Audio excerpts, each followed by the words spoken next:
Well, good morning and welcome. So for those of you who don't know me, my name is Sam. I'm a nutritional therapist and my aim is to help women in their mid-years get through those perimenopause and menopause challenges as easily as possible into the mid-years and on older, so you can enjoy your life basically. And it's my aim really to do that myself. So I want to share some of the things I've learned as a nutritional therapist and some of the things I've tried personally. And today I am talking about phytoestrogens. So I like to keep the science pretty low level. So there are people out there who can explain the science side of it much better than I could. Now last week I spoke about the dance between the hormones in the body and how an imbalance in one can affect the others and how they can go out of balance as well. I want to talk a bit more about phytoestrogens today. So these are plant-based estrogens. So these are ones we can get through our food. And for women going through the menopause, these can be particularly helpful because they have this mild estrogenic effect. And so when your estrogen's going low, they can help boost that because they can dock. On our cells we have these receptors that estrogen docks onto, and then you get sort of an action with that cell. These phytoestrogens, these plant estrogens, can dock on those receptors as well. And then we've got two things that can happen here. If your estrogen is low, these plant estrogens docking on that cell can actually boost the estrogen that your body requires. But if you've got too much estrogen, because it's only got a mild effect compared to our own estrogen, we can get a lower level of impact because of that. But also, if you've taken on board, I've got Luna here by the way, so I'm stroking Luna, if anybody should think what's she doing. If you've taken on board any sort of chemical estrogens, they're called xenoestrogens, BPA, for instance, for anything from plastics, lining of tins, in with cosmetics, we can absorb that, and that can have an estrogenic effect as well. So these phytoestrogens, these plant ones, can stop them docking with a cell. So they can either increase or decrease our levels depending on what our body requires. So this is really quite good. So I wanted to talk a bit more about those and how including them in your diet can be a game changer. And even, you know, with symptoms like mood swings, the perimenopause, the sort of swings that come with that, hot flushes, sleepless nights, and even bone health, there's a lot that they can assist with. So I've got a few written down here. They're also known as isoflavones. There's lots of these wonderful words to describe these foods. Yeah, there's a few here I wanted to share with you. So the first one that's particularly strong is soybeans. This could be tofu, tempeh, edamame. So you can start off with dry beans, soak them and cook them. And about half a cup can have some benefits.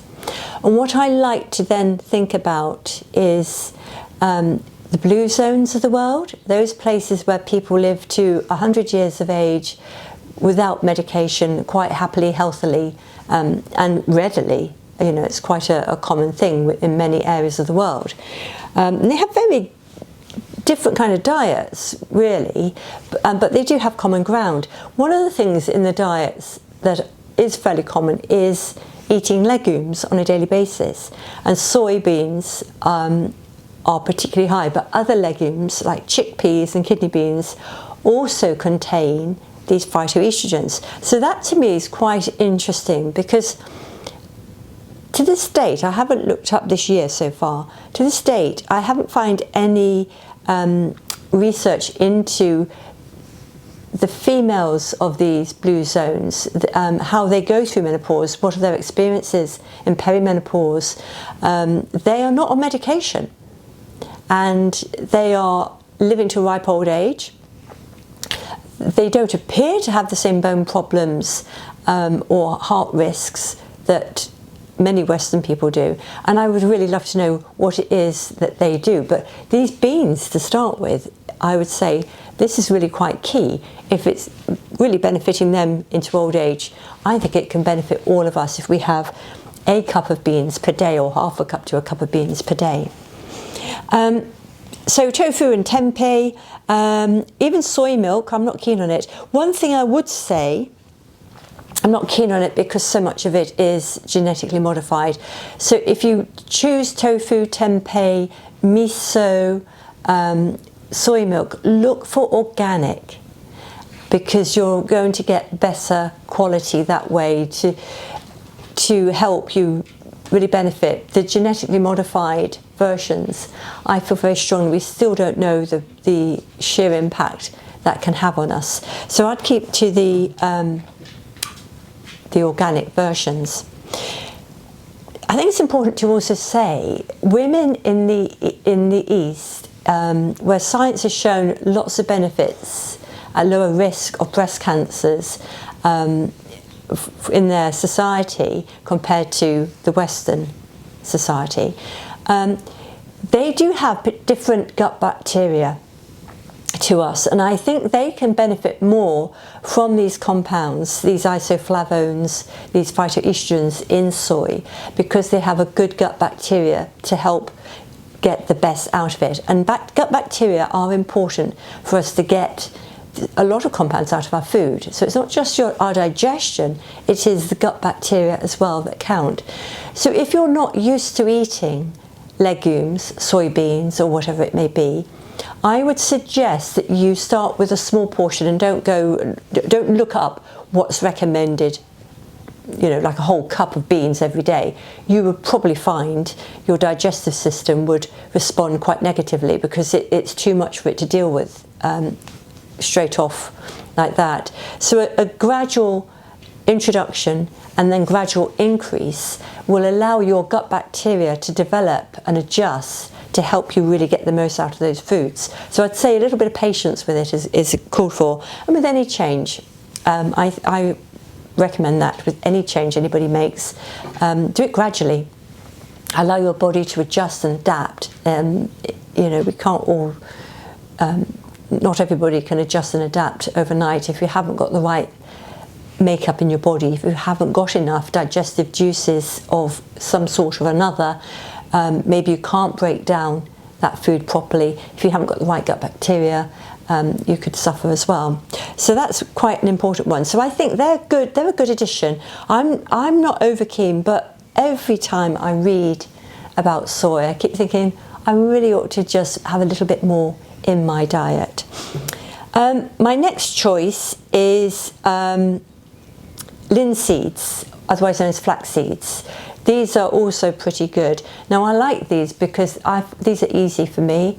I like to buy them whole when I can get them, and I grind them in an old coffee grinder that I just use for grinding seeds, so that I keep the seeds in the fridge so they don't go rancid, because we've got the healthy fats in there as well as the good fibre, as well as the phytoestrogens, and their ability to help us rebalance our estrogen levels. And there's evidence to show that they can be beneficial to help reduce risk of things like breast cancer and other cancers as well as obviously menopausal symptoms. They're easy. I add mine in the winter. I do have a little bit of porridge oats with berries. In the summer I just have the berries, I don't have the oats, but I add them in once the berries are cooked, because I use frozen rather than fresh, but you can sprinkle them into fresh, stir them through. I don't put them in when I'm cooking, because that could destroy some of these active compounds in the seeds. Now, don't bark, babies, please. You could sprinkle them on a salad, add them to a soup. Again, once it's being served, sprinkle it in, stir it in. You could add it to casseroles. There's so many ways you can use them. Even putting them in, you know, I wouldn't recommend necessarily cakes as such, but if you are doing a cake, you could add some of this into a cake, into bread mixes. So I find them really useful, and as I say, you can get them ready ground. So if you don't have a coffee grinder you want to use for seeds, ready ground, but keep them sealed in the fridge. Alfalfa sprouts are another pretty well known, and I haven't grown these for ages. I used to sprout peas and seeds and beans, and I haven't done that for quite some time. And these are lovely. You can just sprout them at home. You can buy them ready sprouted, and then you can sprinkle them on a salad, add them into a soup or whatever it may be, add them into a smoothie. So they'd be quite useful. And you can even find these phytoestrogens in peanuts. They're a legume basically, and some dried fruits as well, and fruits, excuse me, cruciferous vegetables. And we're seeing the same thing as we go through talking about foods that support us at this time of life. We're coming across the same foods again and again, and I think that's really important. Really and truly getting back to a very natural diet is beneficial. Another one is clover. This would be more as a prepared powder or supplement, I would say. I haven't tried it myself. Animals graze on this, and it can impact their fertility. So sometimes they are monitored on how much clover is in the grass when they're eating that. So there's a lot to be said for these phytoestrogens. So including plant foods, you'll probably be getting them in all sorts of foods that we don't yet know about. We always come across the soy. And in my book here, let's see what else I've got. Asparagus, carrot, broccoli, lentils, pears, but just not as much in those as there is in linseeds, which are pretty good, but soybeans are way above everything else when it comes to the phytoestrogen value, the isoflavone value. Okay, sorry, my dogs are barking. We've got a delivery next door, and he'll be there for a little while. So they're not going to stop barking. So I am going to finish here. So I would like to encourage you to think about including legumes in your diet. And as I say, if you're not used to eating them, introduce these foods gradually, and so your body can adjust and help develop the right bacteria to help you get, or gut microbiome I should say, not bacteria necessarily, to help you get the most out of them. And they can help manage the symptoms you might experience as you go through this period of change. So thank you very much for joining me today. I would be most grateful if you would subscribe. It doesn't cost you anything. And if you would like and share this with anybody who might benefit, that would be wonderful. And I'd like to also invite you to ask any questions you may have. I'm not terribly good at looking at the comments, so I don't get that many at this moment in time. But if you should like to ask anything, please do, and I will get back to you as soon as I can. Thank you for joining me today. Take care, and I'll see you soon. Bye-bye.